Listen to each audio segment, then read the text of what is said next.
we have a growing number of young people in this country who do not subscribe to British values, in fact loathe much of what we stand for. Who are we talking about there? Oh, I think we see them on the streets of London every Saturday. Are we talking about Muslims here? We are. And I'm afraid I found some of the recent surveys saying that 46% of British Muslims support Hamas. Nigel Farage is the leader of the newly founded Reform UK, which is an anti-immigration, anti-woke British right-wing party that has been causing a storm with the upcoming election, particularly for comments such as these from their leader. Now, the Sky News reporter almost seemed speechless after hearing Farage's comment and tried to press him for an apology, but Farage doubled down and justified his comments, saying this. Are you sure you want to make the blanket accusation that you've just made that Muslims are somehow less patriotic than other British people? Because those people on those demonstrations are British. Did you watch the recent elections that took place up and down the country? We don't know that, and we don't know they support Hamas. Would you like to revisit what you said at all? Let's be clear. There is a growing population of people in this country, a lot of them very young, who have recently been voting for and electing candidates, right, up and down the country, in inner cities, who stand for a set of values that are completely, not only don't subscribe to our values, but in many cases are totally against our values. And the marches, there were some on those marches. Equally, there were lots of upper middle class girls called Jocasta on those marches as well. And I understand that, but we have to face the fact, and at some point, by 2029, the Labour Party will have to face the fact that they started a policy of irresponsible, open-door immigration, but nobody in history has allowed more people in who are potentially going to fight against British values than Mr. Sunak. Now, what Nigel Farage is referencing here is that recently, immigration numbers show that in the past year, the UK has let 750,000 new immigrants in its borders. Over the past 2 years, with Rishi Sunak as Prime Minister, this number is over 1 million new immigrants in total. This is after the fact that Rishi Sunak made it very clear that he would get the numbers of the new immigrants down under 100,000. But of course, recent statistics have shown that this was a complete failure.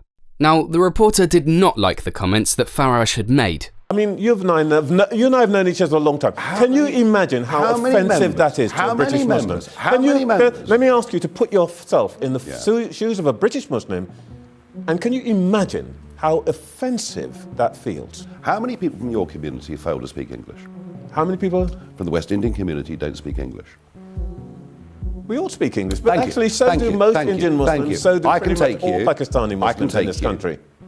I can take you to streets in Oldham where virtually no one speaks English. I've been there too, but honestly, come on. The point I'm making is this. Serious. I am not here to attack the religion of Islam, but I am here. Well, you've just been doing it for 3 minutes. No, I haven't. I'm telling you the alarming figures that have been coming out of these recent polls, particularly in the wake of what has happened on October the 7th and in Gaza, and we have a real problem here. Then Farage and the reporter move on to immigration policies, with the Reform UK's flagship policy being zero net immigration. Farage also claims that immigration will not be mentioned by Labour or Conservatives this election, as Labour began the huge immigration into the UK and the Conservatives accelerated it. I talked to James Cleverly earlier on about the fact that net migration numbers are falling a bit.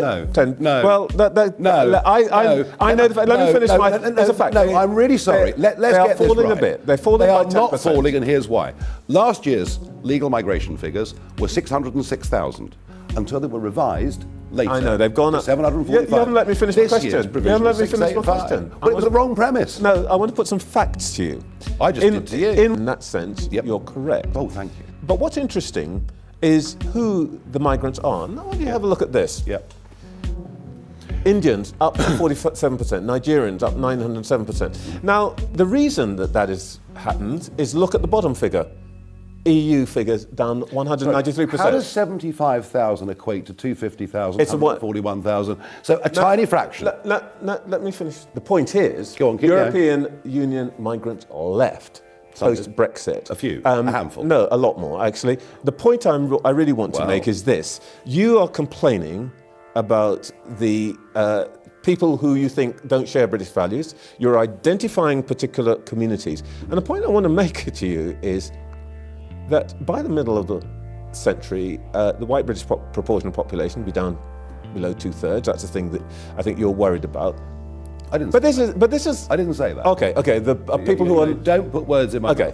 mouth. The thing that you're worried about is your responsibility. You're the father of the policy that produced this. What the reporter here is referencing is the EU referendum, which Nigel Farage famously spearheaded to ensure the UK left the EU, with one of the main policies being to allow the UK to control its borders. Isn't it funny? You know, when I came here 17 years ago, and I said that I wanted to lead a campaign to get Britain to leave the European Union, you all laughed at me. Well, I have to say, you're not laughing now, are you? Now, the reporter claims that Farage is responsible for this huge influx in immigrants in the UK over the past 2 years. That did not go down well. No, That made the EU migrants leave and increased the number of non-EU migrants. I've ever heard. Big load of cobblers I've ever heard in my life. What we did by leaving the European Union was to change a policy, which meant we discriminated against the rest of the world, often against talent, interestingly, in favour of an open door with the European Union. What Brexit did was give us back control of our legal migration policy. What Boris Johnson chose to do was to set the bars and the levels at the lowest possible level. He also allowed, for example, students to bring dependents. Whether you have to bring your mum with you to go to a British university is beyond me. But you might have to bring your wife and children if you're a postgraduate. Well, I'm sorry, we haven't got room.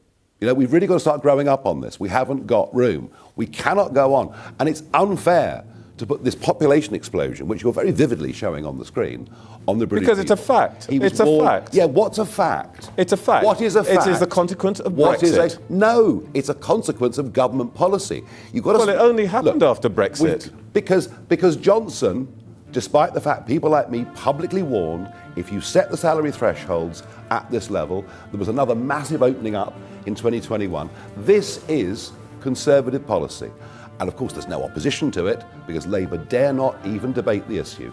This has been done by. If you want mass immigration, vote Conservative. If you want mass immigration, vote Labour. If you want a proper debate about why this is the most impactful policy on everyone's life in this country, then we're the people to talk to in reform.